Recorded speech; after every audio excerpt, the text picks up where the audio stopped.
శ్రీ గురుభ్యో నమః. మహాగణాధిపతే నమః. శివాయ గురువే నమః.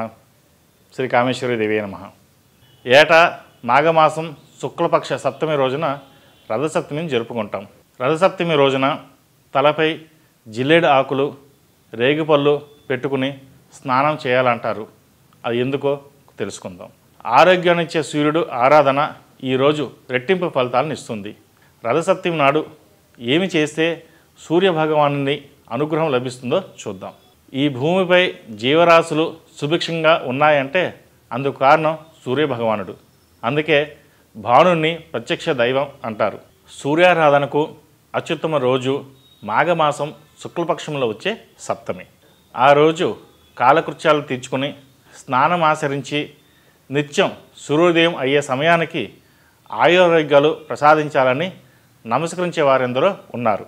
అయితే నిత్యం చేసే సూర్య నమస్కారం కన్నా రెట్టింపు ఫలితం రథసప్తమి రోజున దక్కుతుందని పండితులు అంటారు. రథసప్తమి రోజు ప్రాతకాల సమయంలో గంగలో స్నానాలు, సూర్యోపాసన వలన మృత్యుభయం పోతుందని విశ్వాసం. అందుకే రథసప్తమి రోజు అవకాశం ఉన్నవారు తప్పనిసరిగా నదీ స్నానం ఆచరించాలి. తలపై 7 జిల్లేడు ఆకులు, రేగిపళ్ళు ఉంచుకొని స్నానం చేయాలి. జిల్లేడు ఆకుని అర్కపత్రం అంటారు. సూర్యునికి అర్కహ అని పేరు. అందువలన సూర్యునికి జిల్లేడు అంటే ఎంతో ఇష్టం. సూర్యుడి రథానికి ఉండే 7 గుర్రాలకు 7 జన్మల్లో చేసిన పాపాలకు 7 రకమైన వ్యాధులకు చిహ్నంగా 7 జిల్లేడు ఆకులను తల మీద పెట్టుకుని స్నానం ఆచరిస్తారు.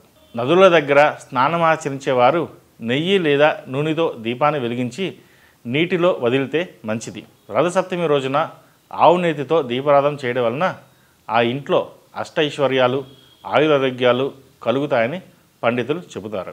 రథసప్తమి రోజున సూర్యకిరణాలు పడే చోట తూర్పు దిక్కున తులసి కోట పక్కగా ఆవు పేడతో అలికి దానిపై పిండితో పద్మం వేసి పొయ్యి పెట్టి సంక్రాంతి రోజున పెట్టిన పిడకలు గొబ్బెమ్మలతో పొయ్యి వెలిగించి దాని మీద పాలు పొంగిస్తారు. పొంగిన పాలలో బియ్యం, బెల్లం, నెయ్యి, యాలకులు వేసి పరమాన్నం తయారు చేస్తారు. తులసి కోట ఎదురుగా చిక్కుడుకాయలతో రథం చేసి చిక్కుడు ఆకులపై పరమాన్నం ఉంచి దేవుడికి నైవేద్యంగా సమర్పిస్తారు.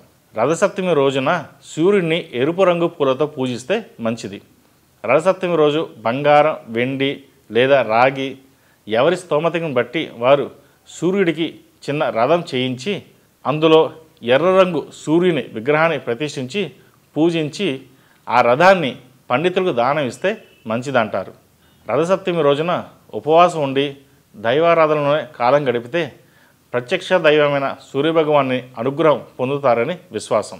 ఆ రోజు ముత్తైదువులు తమ నోములకు, వ్రతాలకు అంకురార్పణ చేస్తారు. చిత్రగుప్తుని నోము, ఉదయ కుంకుమ నోము, 16 ఫలాల నోము, గ్రామ కుంకుమ నోములను ఈరోజు ప్రారంభిస్తారు. ఈరోజు ఏ పుణ్యకారం తలపెట్టినా విజయవంతంగా పూర్తవుతుందని నమ్మకం. సౌర కుటుంబంలో అన్ని ప్రాణులకు జీవనాధారమైన సూర్యుడిని ఈరోజు పూజిస్తే అప్పుల బాధలు, అనారోగ్యం, శత్రుబాధ నశిస్తాయని చెబుతారు. ప్రస్తుత కాలమాన ప్రకారం అన్ని చోట్ల నదులు ఉండవు కాబట్టి ప్రాతకాల సమయంలో ఇంట్లోనే స్నానం ఆచరించి ఆ దేవదేవుణ్ణి, సూర్యభగవాన్ని పూజించి అందరూ ఆశీస్సులు పొందాలని కోరుకుంటూ ఆ రోజున పూజానంతరం ఇంటిల్లపాది సూర్యభగవాన్ని స్తోత్రం పఠించడం లేదా ఆదిత్య హృదయం పఠించడం వలన మంచి ఫలితాలు సంప్రాప్తిస్తాయి. అష్టైశ్వర్యాలతో, ఆయురారోగ్యాలతో ఆ సూర్యభగవానుడు ఆశీస్సులు అందించాలని కోరుకుంటూ ఓం హ్రీం సూర్యాయ నమః. సర్వే జనా సుఖినో భవంతు, లోక సమస్త సుఖినో భవంతు. ఓం శాంతి శాంతి శాంతి.